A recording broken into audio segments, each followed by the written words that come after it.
मागील अनेक वर्षांपासून रखडलेल्या पनवेल बस डेपोच्या विकास कामाला गती मिळावी यासाठी पनवेलचे आमदार प्रशांतदादा ठाकूर यांनी पनवेल बस डेपोचा पाहणी दौरा केला। यावेळी एसटी महामंडळाचे प्रमुख अधिकारी उपस्थित होते। यावेळी आमदार प्रशांतदादा ठाकूर यांनी बस डेपोची पाहणी करीत येथील प्रवाशांच्या प्रश्नांची माहिती करून घेतली। पनवेल बस डेपोतील प्रवाशांची गैरसोय लवकरच मिटेल असा विश्वास व्यक्त करीत पनवेल बस डेपोच्या कामाला लवकरच सुरुवात होईल असा विश्वास देखील यावेळी आमदार प्रशांतदादा ठाकूर यांनी पत्रकारांशी बोलताना व्यक्त केला।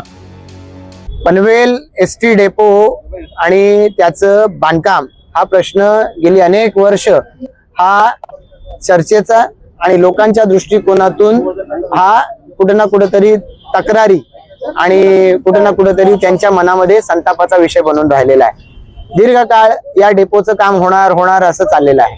आमदार या नात्याने मी त्याचा जो फॉलोअप करत होतो त्यावेळेला आधी महाराष्ट्रामध्ये रत्नागिरीसह जे मॉडेल एसटी डेपो बनणार त्याच्यामध्ये तो डेपो बनायचा होता।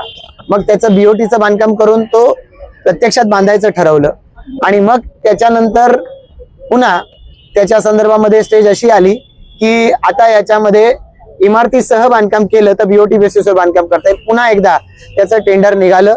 हे टेंडर निघाल्याच्या नंतर विमानतळाच्या प्राधिकरणाच्या क्षेत्रात हे आल्यामुळं त्याच्या संदर्भामधल्या त्यांच्या एअरपोर्ट अथॉरिटीच्या हरकती, मग बिल्डिंगचं बांधकाम मोठं असल्यामुळे त्यासाठी पर्यावरणाच्या हरकती, या सगळ्यामुळे प्रचंड वेळ या सगळ्याच्या पाठीमागे लागलेला आहे। याला काही अंशी ही सगळी परिस्थिती आणि बऱ्याच अंशी कॉन्ट्रॅक्टर हा कारणीभूत आहे। अलीकडच्या काळामध्ये या संदर्भामध्ये जो UDCPR आला तो UDCPR आल्यानंतर कॉन्ट्रॅक्टरनं या संदर्भामध्ये जे मागण्या केलेल्या होत्या त्या संदर्भामध्ये बराच काळ चर्चा चालली आणि शेवटी आता याचं काम हे सुरू होणं अपेक्षित आहे। या संदर्भामध्ये अथॉरिटी जे MSRTC जे आहे त्यांच्याकडून या झाडांच्या कटिंग साठीची परवानगी ही त्यांच्याकडे मागितली जाणार आहे आणि मग ती परवानगी मिळाली की त्याच्यानंतर मग CC कमेन्समेंट सर्टिफिकेट हे त्यांना मिळू शकणार आहे। जेव्हा कमेन्समेंट सर्टिफिकेट त्यांना मिळेल त्यानंतर प्रत्यक्ष डेपोचं काम चालू होईल।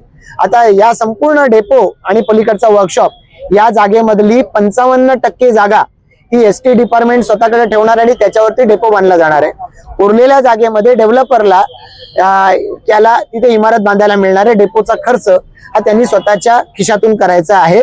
यासाठी त्याला ती 45% जागा दिली जाते। तर यासाठी हा जो दीर्घ कालावधी लागलाय आता याच्या पुढे किमान हे काम डिले होणे एक, आणि दुसरं की पावसाळा आता जवळ आलाय, किमान पावसाळ्यामध्ये इथल्या प्रवाशांना कुठल्या ज्या रोज अडचणींना सामोरं जावं लागतंय पावसाळ्यात त्यात वाढ होते हे होऊ नये याच्यासाठी म्हणून आज या बैठकीसाठी एसटी डेपोचे आमचे महाव्यवस्थापक यांना आम्ही बोलवलेलं होतं।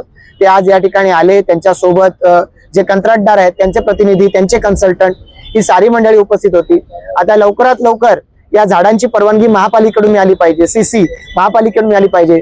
मी महापौरांना विनंती केलेली आहे की या संदर्भामध्ये त्यांनी आयुक्तांशी बोलावं आणि उपायुक्त दर्जाच्या अधिकाऱ्याला याच्यामध्ये समन्वय साधण्यासाठी नोडल ऑफिसर म्हणजे समन्वय अधिकारी म्हणून त्याची नियुक्ती करण्यात यावी, जेणेकरून या परवानग्या त्याच्यामध्ये झाडं तोडण्यासाठीची परवानगी आणि बिल्डिंग बांधकामाची परवानगी या परवानग्या लवकरात लवकर दिल्या जाव्यात की ज्या मिळाल्यानंतर मग कंत्राटदाराचं काम चालू होतं।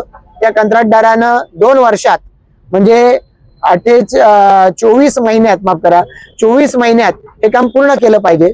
ते 24 महिन्यामध्ये ते काम पूर्ण करण्यासाठी त्यांनी त्याच्यामध्ये जे आवश्यक अशा पद्धतीचं मनुष्यबळ दिलं पाहिजे, जी मशिनरी इथे आणली पाहिजे, बांधकाम साहित्य आणलं पाहिजे, मटेरियल मॅनपॉवर मशिनरी या सगळ्या गोष्टींची इथं कुठल्याही स्टेजला कमतरता असता कामा नये।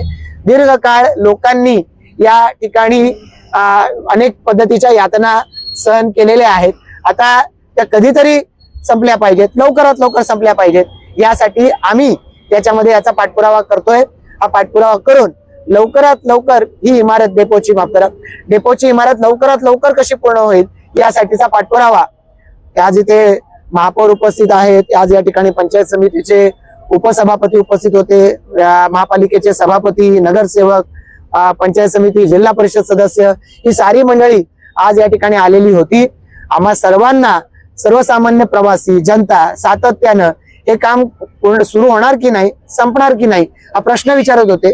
आणि म्हणून या संदर्भामध्ये ही जी व्हिजिट आहे, ही व्हिजिट सुद्धा आम्ही दीर्घकाळ आधीपासून मागत होतो, पण दुर्दैवानं मधल्या कालावधीमध्ये निवडणुका आणि या सगळ्यामुळं हा भेटीचा आमचा योग जुळून आलेला नाही. तो आज आलाय आणि याच्या पुढे याचा फॉलोअप हा सातत्याने ठेवण्यासाठी सुद्धा आम्ही या दृष्टिकोनातून व्यवस्था करतो. कंत्राटदार आणि प्रशासन हे सुद्धा याला जबाबदार होते.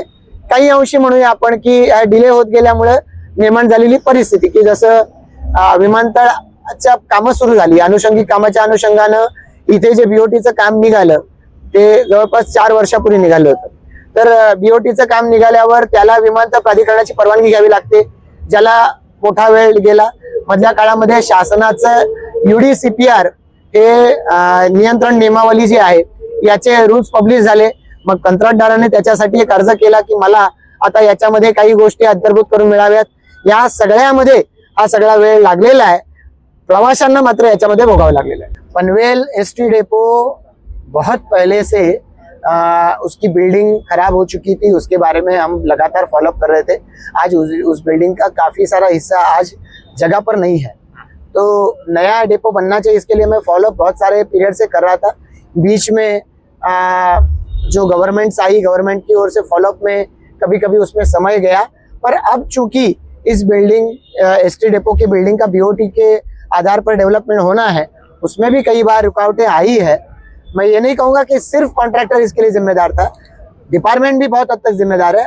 और कुछ हद तक इसमें जो परिस्थितियां निकल कर आई है कि जिसकी वजह से कई रूल्स में बदलाव हुआ. UDCPR रूल्स आए बीच में, उसके पहले एयरपोर्ट आया, तो एयरपोर्ट अथॉरिटी की परमिशन, उसमें काफी सारा समय इसमें लगा हुआ है.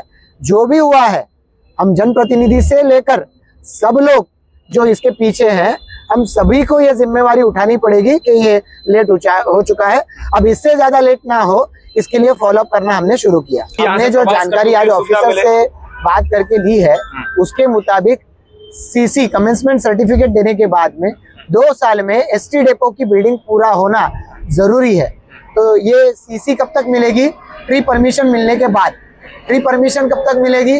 उम्मीद करते हैं कि 15 से 21 दिन में ये ट्री अथॉरिटी की परमिशन मिल सकती है, अगर बहुत ज्यादा कोई बाधा नहीं आती है तो ऐसे में लगभग सितंबर 2026 से लेकर सितंबर 2028 तक ये काम पूरा होना चाहिए. 26 से लेकर 28 तक. और उम्मीद ये करते हैं कि 2028 के मई महीना खत्म होने से पहले ये बिल्डिंग पूरी हो जाए. इसके लिए कॉन्ट्रैक्टर, उनके साथ हमने बात की, उनको कहा कि आपको ऐसा टारगेट रखना पड़ेगा. आपने पूछा, इन्होंने पूछा, बहुत सारी खामियां हैं. हम पिछले वाली खामियों की तरफ इशारा ना करते हुए, अब जब आपके हाथ में इसका समय है तो अगले 2 साल में ये काम पूरा करना है, तो 2 साल क्यों, उसकी जगह आप अगले मई एंड तक 2028 के ये काम पूरा करो. ऐसे हम उनके पास फॉलोअप आज से करेंगे. हर महीने को ऑनलाइन मीटिंग के थ्रू इसका रिव्यू लिया जाए, ऐसी दरख्वास्त हमने ST डिपार्टमेंट को की है.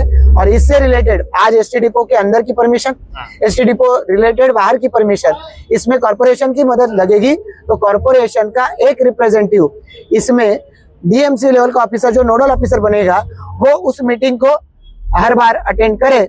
ऐसा हमने कॉर्पोरेशन के थ्रू उनको सुझाया है.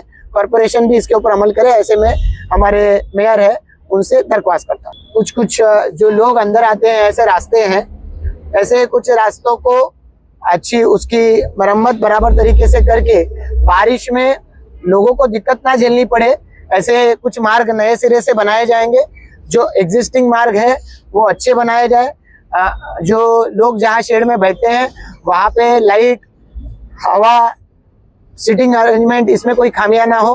पीने का पानी से लेकर वहाँ पे जो कैंटीन्स है उसमें कोई दिक्कतें ना आए, इसकी देखरेख करके जो आवश्यक सूचनाएं वो दे दी गई है.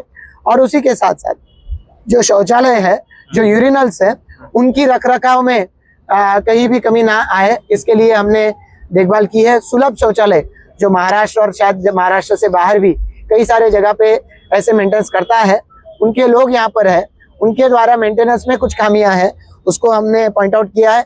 हम जब जो एसटी ने बनाए हुए टॉयलेट्स है उनकी ओर गए तो पता चला कि महिलाओं के लिए जो यूरिनल्स है उसका इस्तेमाल नहीं किया जाता और उनको यहाँ आकर उनसे पैसा लिया जाता है। तो ये भी ना हो, इसके लिए हमने उनको सूचनाएं दी है। उन्होंने कहा है कि हफ्ते भर में हम महिलाओं के जो यूरिनल्स बंद है, जो विदाउट कॉस्ट है, उसको हम लोग हफ्ते भर में चालू करेंगे।